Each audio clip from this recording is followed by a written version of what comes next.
el propósito de responder las dudas e inquietudes que el pueblo de Dios tiene. Pueden enviar sus preguntas al Facebook Melvin Carrasco o al número más 58 0424 663 0482, donde el pastor Melvin Carrasco estará respondiendo las preguntas conforme a la Biblia y el mensaje.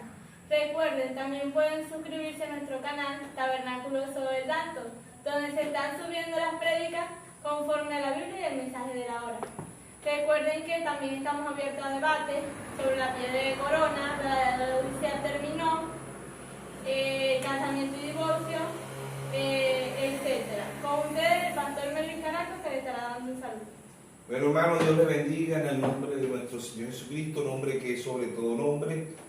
Esperemos que seamos ayuda para el cuerpo, para la novia de nuestro Señor Jesucristo, y que Dios le bendiga a todos. Procedemos a la primera pregunta.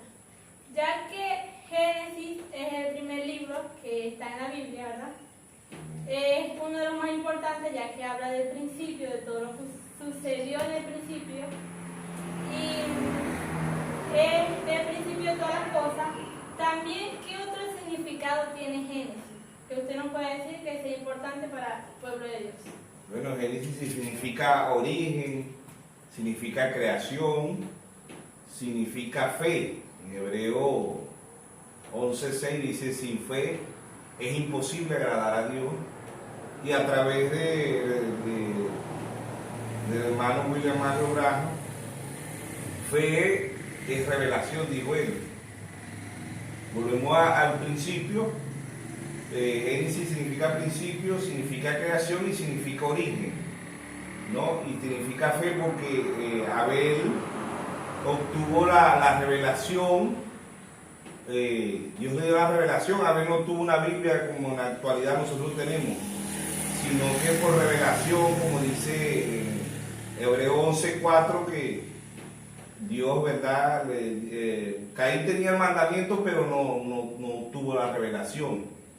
Entonces, el principio de la creación de Dios, Génesis, significa origen, porque igual de Dios hizo todas las cosas, pero original, ¿no? Y significa principio, origen, significa creación, significa fe porque revelación es fe. Exactamente la palabra, ahora dice la palabra fe se aplica a revelación. Por eso hemos hablado del libro de Génesis y el libro de Apocalipsis, que también significa revelación. Y en realidad el pecado en sí humanamente empezó en Génesis, ¿no? La creación en Génesis, todo es Génesis, pero el pecado original se originó fue en el cielo.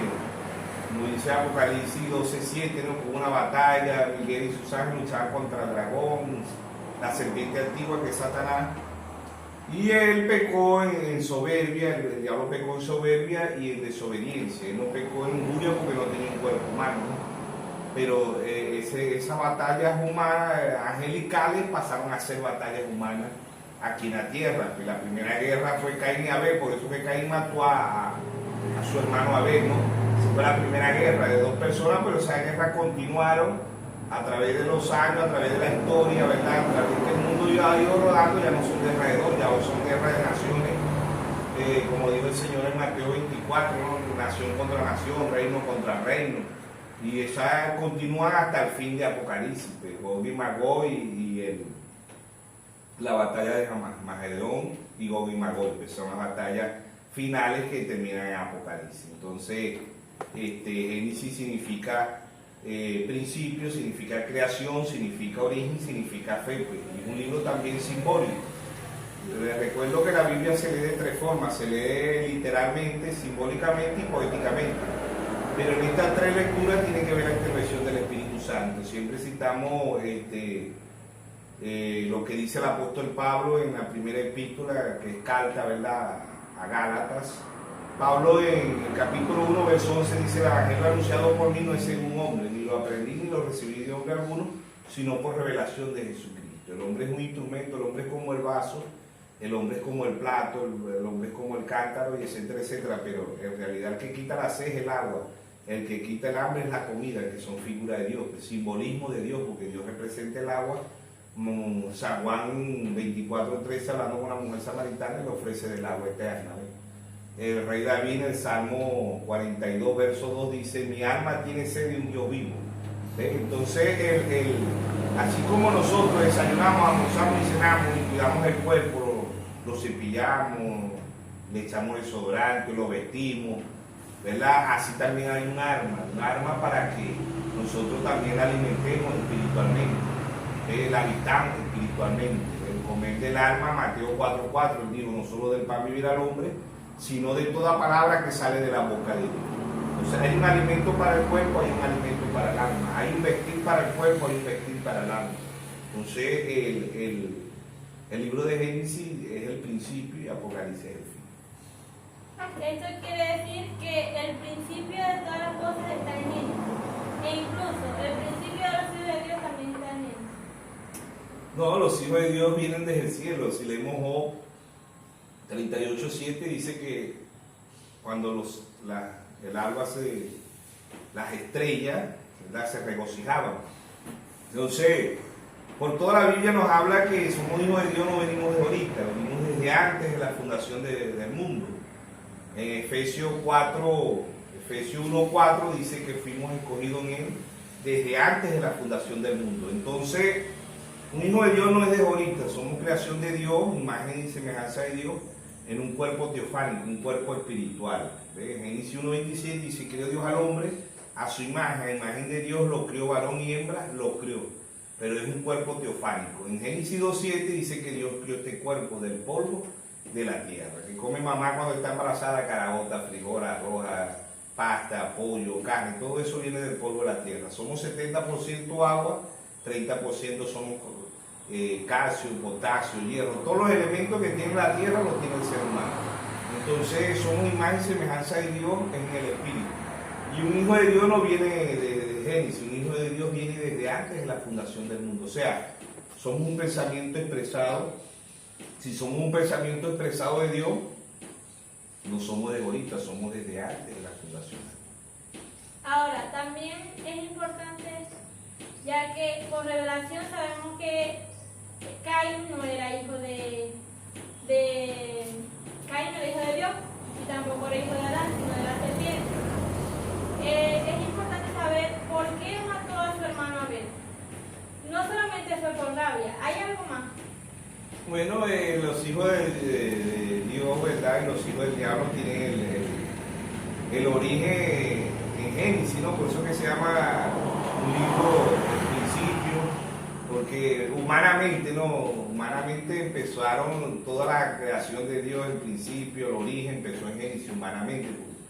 Como te repito, la primera batalla fue batalla angelical, pasaron a ser batallas humanas. El diablo pecó en el cielo, pero no pecó humanamente porque no tenía un cuerpo, ¿entiendes? No tenía un cuerpo y el diablo no tenía un cuerpo y el diablo él no podía haber pecado en injuria, en matar, en untar, porque él pecó en desobediencia y en soberbia. Y la desobediencia es una forma de pecar, no como muchos hermanos nacionales dicen que Adán pecó, pero pecó en desobediencia, ¿sí? Ellos desobedecer es una forma de pecar, más no pecado, muchas formas de pecar. Ahora, la pregunta también sería que ¿por qué mató Caín a su hermano Abel? Bueno. Ya que leemos en Génesis, ¿verdad?, que cuando ellos fueron a llevar la ofrenda ante Dios, que Caín llevó fruta y Abel llevó una oveja, un cordero ante Dios. Después de eso fue que Caín se molestó. ¿Por qué mató a su hermano? Bueno, porque el padre, los orígenes de Caín, ¿verdad?, venían del diablo. Primera epístola de San Juan 3:12 dice, no como el Caín, que era del maligno. ¿Ves? La Biblia registra a Caín como el maligno. En San Juan 8:44 el Señor Jesucristo le dijo a los escribas, a los fariseos, a los saduceos, a los religiosos de aquel día, a la crema religiosa de aquel día le dijo, vosotros sois de vuestro padre el diablo y los deseos de vuestro padre queréis hacer. Él ha sido homicida desde el principio. Pero si vemos la realidad, ¿verdad? El que mató, el primer homicida del principio fue Caín. Por eso el Señor dice que fue homicida desde el principio, porque el primer homicida fue Caín, y Caín era hijo del diablo, simiente de la serpiente. Entonces la simiente de la serpiente no puede obtener la revelación porque no les da a ellos, ¿entiendes? Aun cuando ellos leen la Biblia, aun cuando ellos se visten igual que nosotros, se alimentan del mismo sol, de la misma tierra, de la misma agua, como dice Mateo 5, 44, 45, 46, 47, donde el Señor dijo que Él hace salir el sol sobre justo y sobre injusto. Él hace que la lluvia caiga sobre el justo y sobre el injusto. Hablando de ahí, está hablando de la simiente de Dios, de los hijos de Dios y de los hijos del diablo, igual que Mateo 13, 24, el trigo y la cizaña. Ambos se alimentan de la misma tierra, del mismo sol, de la misma agua, ambos visten igual, hablamos igual, pero en el mundo hay dos corrientes humanas, hijo de Dios, hijo del diablo, dos simientes, dos semillas, pues eso vienen de Génesis, pues. Se originaron en Génesis en lo físico, porque vuelvo y te repito, la primera batalla fue en el cielo, ¿entiendes? Entonces pasa a Génesis, en Génesis el diablo, él sabía que no podía crear, el diablo no puede crear. En San Juan 10:10 la Biblia es clara en decir, él vino a hurtar, a matar y a destruir. O sea que esa era la labor de él, y el primer homicida en lo físico fue el hijo del diablo, que fue Caín, ¿entiendes? Entonces en Génesis se registran todas las religiones, se registra todo, pues en Génesis, el origen. Todo empezó en Génesis, todo termina en Apocalipsis. Génesis es el principio, Apocalipsis es el fin. Ahora, lo que se quiere decir también es que Caín mató a su hermana Abel porque él no tenía revelación también. Ese es correcto, Caín tenía un mandamiento, ¿no? Caín tenía un mandamiento, mas no tenía revelación. Muchos los religiosos tienen la misma Biblia que tenemos nosotros, pero tiene que ser Dios dándole revelación, porque Mateo capítulo 16, verso 17 dice, bienaventurado eres Simón, hijo de Jonás, porque no te lo reveló carne ni sangre, sino mi Padre que está en los cielos. O sea, la revelación única y exclusivamente la da el Espíritu Santo. Y es cuando en realidad nosotros nos enseña el maestro por dentro, es el Espíritu Santo. El maestro por dentro es el Espíritu Santo, porque el hombre es un instrumento. Efesios 4:11 dice, Dios constituyó unos apóstoles, otros profetas, otros evangelistas, otros maestros y a otros pastores, pero el ministerio quíntuple tiene que recibir de los mensajeros, de los 7 mensajeros que Dios ha enviado a la tierra, que ya en el programa anterior hemos mencionado, ¿verdad? Que fue el apóstol Pablo, Elimeo, Martín, Colombo, Lutero, Wesley y el hermano Branham. Como dice Apocalipsis 1:20, el misterio de las 7 estrellas son los 7 ángeles a las 7 iglesias, y los 7 candeleros son las 7 iglesias. Allá eran simbolismo, hoy son realidades, ¿entiendes? Allá eran figuras, hoy son realidades. Ahora también, ¿por qué Dios le pone un sello a Caín en la frente? Bueno, en realidad Dios le puso fue la marca, porque el sello es el Espíritu Santo. Efesios 4:30 dice, no contriste el Espíritu Santo con el cual fuiste sellado. El hermano Branham lo explica muy bien en el mensaje, la bestia, la imagen de la bestia, y el mensaje dice la bestia, la imagen y la marca, la bestia, la marca y la imagen de la bestia.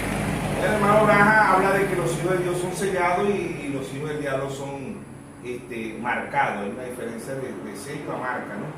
Entonces los hijos de Dios son sellados con el Espíritu Santo y los hijos del diablo tienen la marca de la bestia, ¿no? Que ya nosotros sabemos que a través de un profeta que es la marca de la bestia. Muchos dicen que le van a poner un china a frente, que le van a poner un china a mano. No, la marca de la bestia ya nosotros sabemos por revelación y a través de la Biblia, a través del profeta, que la marca de la bestia es Roma. La palabra bestia significa poder, y ese poder lo tiene Roma, ¿entiendes? Y después de Roma la imagen son las denominaciones. La iglesia, Apocalipsis 17:5 dice la gran ramera, que es la iglesia católica, la madre de la ramera, que son las denominaciones.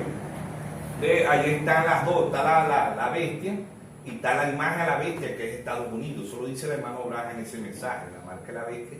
Y también predicó un mensaje que lo tituló la bestia, la imagen y la marca, ¿entiendes? Las tres imágenes que hay ahí, que ya nosotros sabemos que Roma es la bestia, la imagen de la bestia es Estados Unidos, y la marca es el sello de Roma, pues ellos marcan al individuo, pues con la señal, porque el católico cuando pasa por una iglesia, él se hace la cruz. Si leemos el libro de Gálatas, todo aquel que era colgado en un madero, la cruz más bien representa maldición. Todo aquel que eran los malhechores, los ladrones, los violadores, los asesinos, eran los que colgaban en un madero. Dios se hizo maldito por nosotros para redimirnos del pecado. Dice el apóstol Pablo en el libro de Gálatas 3:13, ¿no? Que se hizo maldito por nosotros. El versículo 13 habla clarito Pablo ahí que Dios tomó la maldición de nosotros, ¿ves? Se hizo pecado por nosotros para podernos redimir, pues.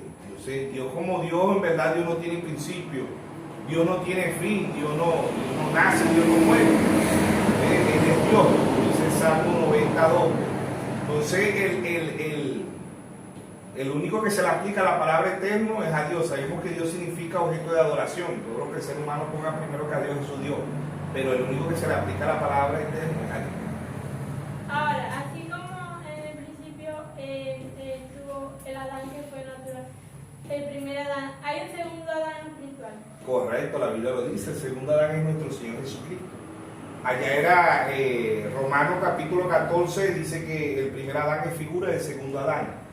Figura porque no era la realidad estaba por venir, que era el Señor Jesucristo. En 1 Corintios capítulo 15, verso 44, dice ahí el apóstol Pablo que el segundo Adán es el Señor Jesucristo. Y si leemos ahí habla de los dos, pero habla si hemos traído la imagen del terrenal, que era Adán, también traeremos la imagen del celestial, que era nuestro Señor Jesucristo. Él dice, el primer Adán es de la tierra, el segundo Adán es celestial, es del cielo, ¿entiendes? Entonces ahí te explica el apóstol Pablo del primer Adán, del segundo Adán, que eran figuras perfectas porque siempre recordamos en Génesis 5:2 que Adán masculino y Adán femenino, ambos se llamaban Adán. La palabra Eva vino de Génesis 3:19, ¿ves? Después de la caída todavía ella peca, pero ella peca como Adán. Ella no peca como Eva, ella peca como Adán, ¿no? Figura de nosotros. San Juan 3:16 dice, porque de tal manera amó Dios al mundo, que ha dado a su Hijo unigénito para que todo aquel que en él crea no se pierda, mas tenga vida eterna. ¿Ves? Él toma la maldición de nosotros que somos pecadores. El primer Adán toma la maldición de Adán femenino. ¿Ves? El primer Adán toma la maldición de Adán femenino porque la amaba. Y Dios también toma la maldición de nosotros porque nos amaba. San Juan 3:16, el segundo Adán también toma la maldición, ¿ves? Para redimirnos del pecado. Ahora, volviendo al principio, Dios le quita la maldición. Génesis 3:17, ¿verdad? Dios maldijo la tierra. ¿Cuál es la maldición? Hebreo 9:27 dice que está establecido que el hombre muere una vez y después de esto el juicio. Este cuerpo viene con sentencia de muerte. Este cuerpo viene a ver la muerte. Romanos 6:23 dice la paga del pecado es muerte. Primera de Corintios 15:50, Pablo dice la carne y la sangre no heredarán el reino de los cielos, porque este cuerpo trae sentencia de muerte, trae la maldición, ¿no?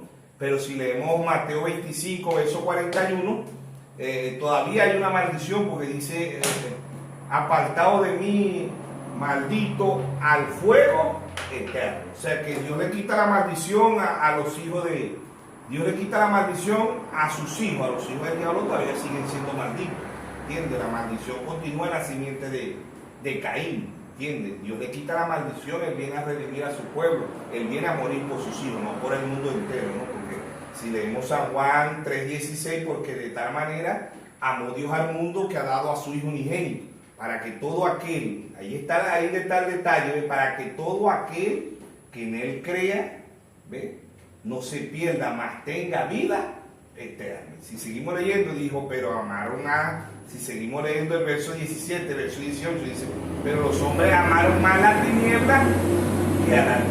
¿Quién es la luz? El Señor Jesucristo. Él dice en San Juan 8:12, dice, yo soy la luz del mundo. ¿Entiendes? Y en Mateo 5:14 dice, vosotros sois la luz del mundo. ¿Entiendes? Si nosotros lo aceptamos a Él, somos la luz, no la organización Luz del Mundo, somos luz del mundo porque lo dice la palabra, la Biblia. ¿Entiendes? Esto quiere decir que Jesucristo vino a morir por sus hijos. Ese es correcto, Él vino a morir por sus hijos, no por la simiente de Caín. Él le quita la maldición a sus hijos, a su pueblo, no la maldición a la simiente de Caín, todavía siguen siendo malditos, ¿entiendes? Porque ellos irán al fuego, al infierno, ¿entiendes? El diablo y sus hijos van al infierno y los hijos de Dios van a la vida eterna, ¿entiendes? San Juan 5:24 dice, de cierto digo, que el que oye mi palabra y crea el que me envió tiene vida eterna y no vendrá a condenación, ha pasado de muerte a vida. Y esa es la gran confusión que hoy en día hay muchas personas que dicen, todos somos hijos de Dios, pero no todos somos hijos de Dios. Todos somos creación de Dios. Si leemos desde Génesis hasta Apocalipsis, hay dos corrientes humanas. Caín, Abel, Jacob, Esaú, Isaac, Ismael, Judas y Jesucristo. O sea, desde Génesis 1:11 Dios dice que hay dos, dice produzca cada semilla según su género. Hablando de si vamos al principio, ¿verdad? El hombre bota 2 millones de espermas, la esperma también es una semilla, humanamente es una semilla, de esos 2 millones de espermas entra un solo gusanito, como dice Job 25:6, ¿no? Dice que somos gusanos y el hombre es hijo de gusano. O sea, Job nos dice que desde el vientre de la madre entra un gusano. Oye, pero ¿cómo evoluciona el ser humano, no? En esa área, no es que queremos la teoría de Darwin, ¿no? Queremos en la teoría de Dios. Ahora, ese gusano no se queda ahí en el vientre de un gusano, ¿no? Él pasa a ser un cigoto, después pasa a ser un embrión, después pasa a ser un feto. Tiene 9 meses para esas etapas. Si se pasa esos 9 meses la madre y el feto muere. ¿Ves? Pero si pasa esa etapa, ¿verdad? Ya no es un feto, ya pasa a ser un bebé. Ya él pide las cosas llorando. Pues. Si está enfermo, llora. Si tiene fiebre, llora. Si tiene gripe, llora. Si tiene malestar, llora. Si tiene hambre, llora. ¿Ves? Pero no toda la vida se queda un bebé. No toda la vida se queda llorando. Pasa a ser un niño. ¿Ves? Después pasa a ser un adolescente. Después pasa a ser un adulto y después pasa a ser un anciano. Son etapas en la vida natural, en la vida espiritual también son etapas. Tenemos la estatura de un varón perfecto. ¿Ves? Dios empieza con la fe. La fe es revelación. Por eso Pablo dice en Efesios 2:20, edificado sobre el fundamento de los apóstoles y profetas, siendo la principal piedra de ángulo Jesucristo mismo. Si nosotros en lo natural tenemos 8 etapas, en lo espiritual tenemos 8 etapas, pues muchos se estancan en la edad de la Odisea, que es la etapa número 7. Pero la piedra de corona es la etapa número 8, que es el Señor Jesucristo. Hechos 4:11, esta es la piedra reprobada por vosotros los edificadores, la cual ha venido a ser cabeza en 1963 y ángulo a la estatura de un varón perfecto. Hay 8 etapas en la vida natural, hay 8 etapas en la vida espiritual. Ahora, Adán no pasó por el proceso de pecado, ¿no? Que ya sabemos que el pecado es el sexo, no es que iba a ser como una manzana, una pera, una uva, no, el pecado original fue el sexo, ¿no? Ahora, Adán masculino y Adán femenino no tuvieron madre, no tuvieron padre natural, fueron creación de Dios directamente. ¿Ves? Dios le creó un cuerpo humanamente para que, un cuerpo perfecto, un cuerpo glorificado, ¿entiendes? Adán no iba a los hospitales, Adán no iba a la escuela, Adán no iba a las farmacias, no había guerra, no había fuerzas armadas, fuerzas policiales, no había bomberos, no existían las pastillas, no existía nada de eso, no existía la política, porque muchos seres humanos se inclinan porque la política no existía en el principio, ¿entiendes? Por eso que Dios no es político, porque muchos dicen que no, que Dios tiene que ver con la política, pero Dios no es político. Dios en el principio, Dios no creó alcalde, no creó presidente, no creó gobernadores, nada de eso, ¿entiendes? Eso es inventado después del pecado, todo eso viene después del pecado, las guerras, las hambrunas, los huracanes, los volcanes, los tsunamis, la chingangulla, la ébola, el cáncer, SIDA, el COVID, toda enfermedad, todo es después del pecado, no antes del pecado. Todo eso existe, es después de la caída, ¿entiendes? Que volvemos y repetimos, Dios a través de su santo profeta predicó un mensaje que lo tituló La simiente de la serpiente, que lo explica muy bien desde Génesis hasta Apocalipsis por toda la Biblia, que es el pecado original, ¿entiendes? Que no fue que iba a ser con una manzana, no fue que iba a ser con una original, nada de eso.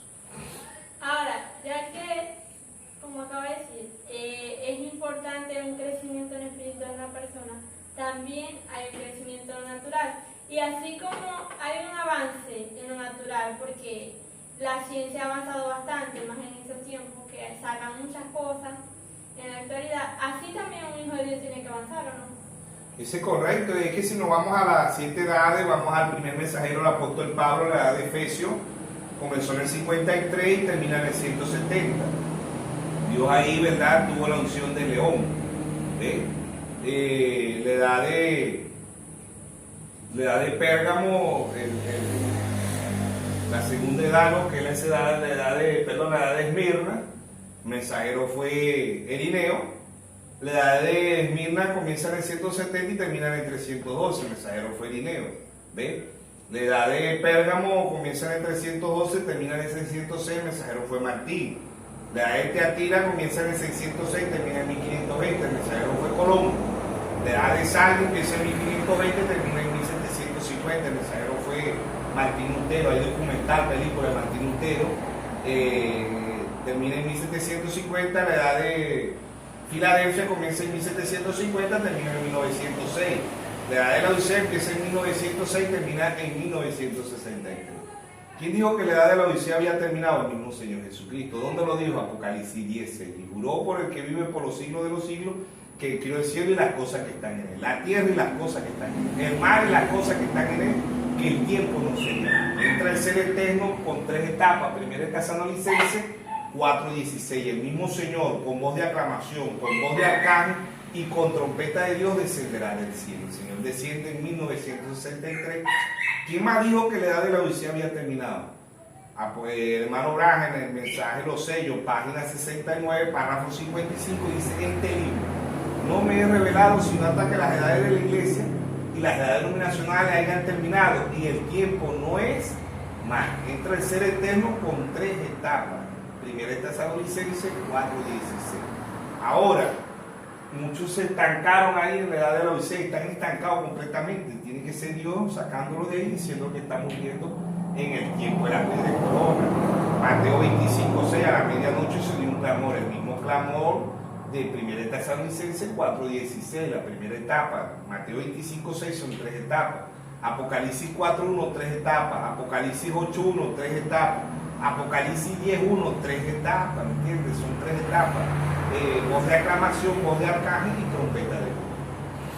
Ahora, cada etapa también trajo su luz, ¿verdad?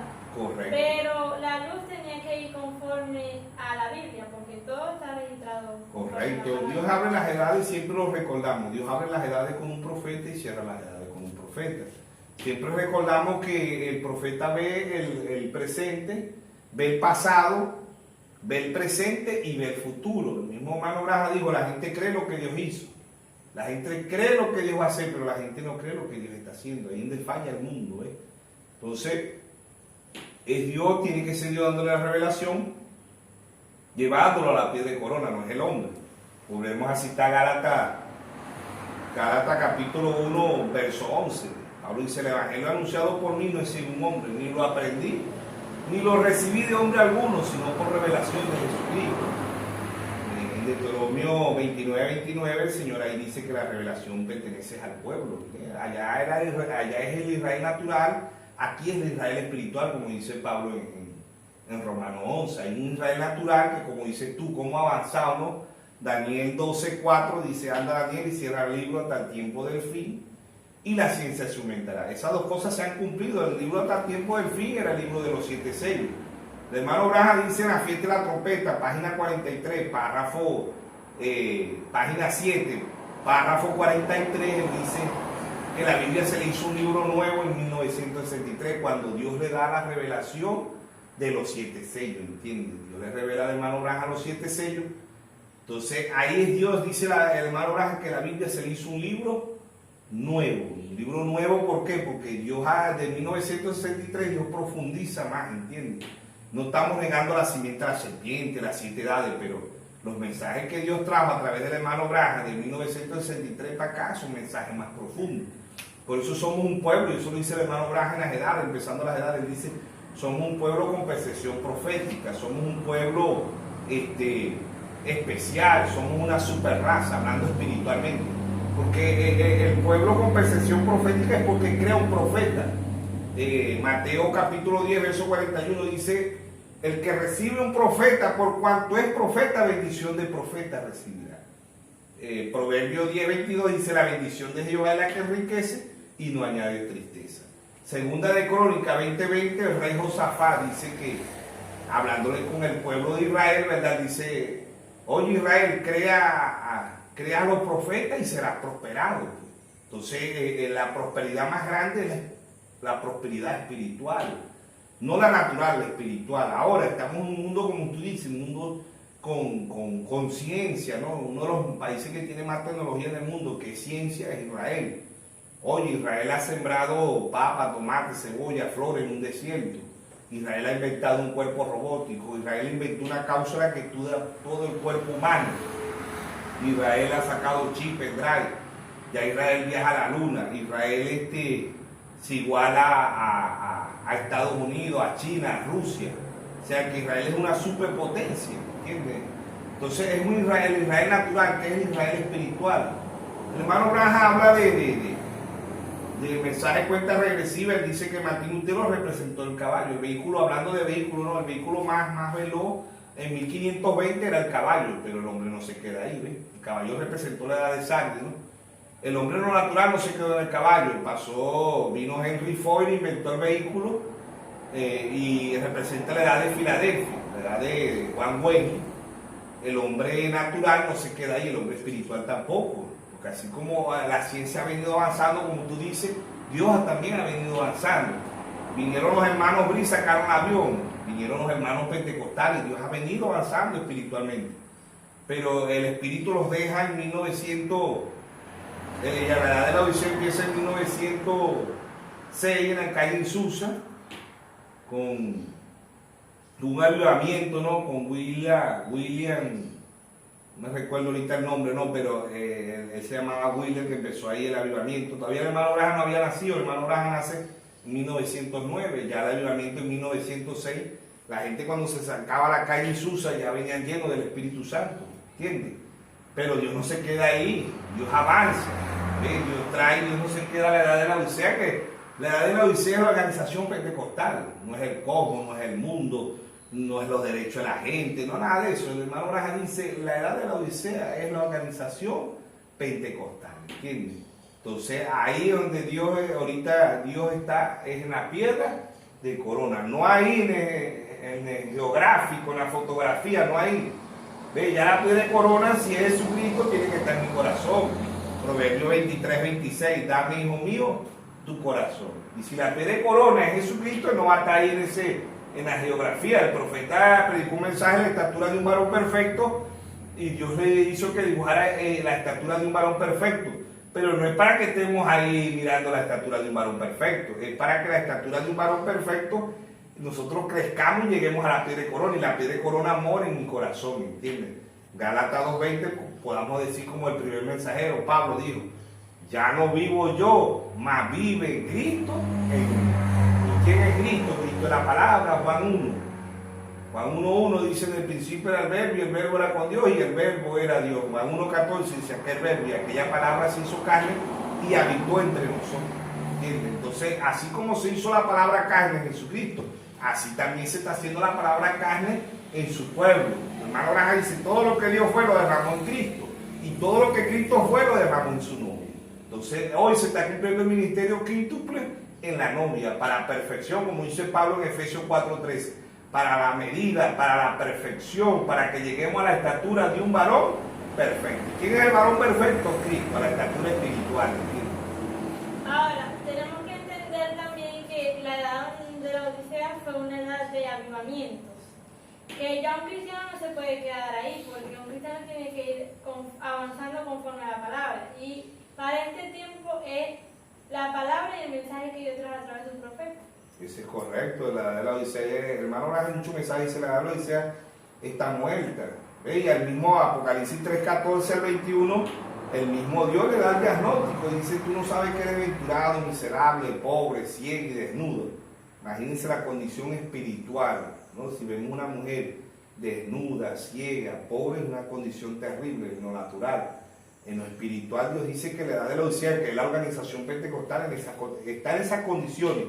¿Qué harán para las demás iglesias que no están la estatura de un varón perfecto, ¿entiendes?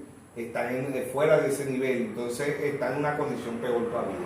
Peor porque si Dios le da un diagnóstico a los pentecostales, Mano Branham dice en un mensaje que si pasarían 50 años, la organización pentecostal iba a estar peor que la iglesia católica, y eso está ocurriendo en la actualidad, ¿entiendes? Ahorita lo que hay es emoción, fanatismo y espíritu de error, ¿entiendes? Esos son los que se están moviendo ahorita en las iglesias universales, porque el espíritu las dejó. Entonces cuando el espíritu las deja, entra cualquier espíritu y le hace creer que están bien con Dios, pues, que van al cielo, cuando en realidad el diablo los tiene completamente engañados, ¿entiendes? Se alejaron de la palabra, se fueron de la palabra, y es una de las edades más terribles, dijo el hermano Branham en el mensaje de Satanás, página 4, dice, es una de las edades más terribles, porque han sacado la palabra, han sacado a Cristo para afuera, y eso es lo que ha hecho la organización pentecostal. Aún ellos son millonarios, aún ellos son empresarios, tienen pozos petroleros, tienen internet, tienen empresas, tienen distintas cosas, pero espiritualmente están pobres, y lo peor es que no lo saben y creen que lo tienen todo y lo saben todo. Porque el mismo, si tú lees Apocalipsis 3.14, Apocalipsis 3.21, ellos dicen que no tienen necesidad de nada, ¿entiendes? Y Dios dice, tú no sabes que tú eres un desventurado, miserable, pobre, ciego, desnudo. Dios dice, yo te recomiendo que compre oro refinado y vestidura para que no se descubra la vergüenza de tu vida. O sea que espiritualmente ellos están desnudos, pobres, ciegos, y no lo saben. Y no lo quieren saber, y no lo van a saber. ¿Por qué? Porque no aceptan que Dios ha enviado un profeta para sacarlo de las condiciones que está la organización pentecostal, que debería estar llena del Espíritu Santo, no llena de fanatismo, de emoción, de espíritu de error, sino llena de la palabra del Espíritu Santo. Ahora también nos podría explicar cuáles son los 3 lugares del Espíritu Santo. Los 3 lugares del Espíritu Santo. Ya que una persona a veces se emociona, a veces se le para los pelos, dice que tiene el Espíritu Santo. Eso es un lugar, ¿no? Bueno, sí, eso testifica el Antiguo Testamento.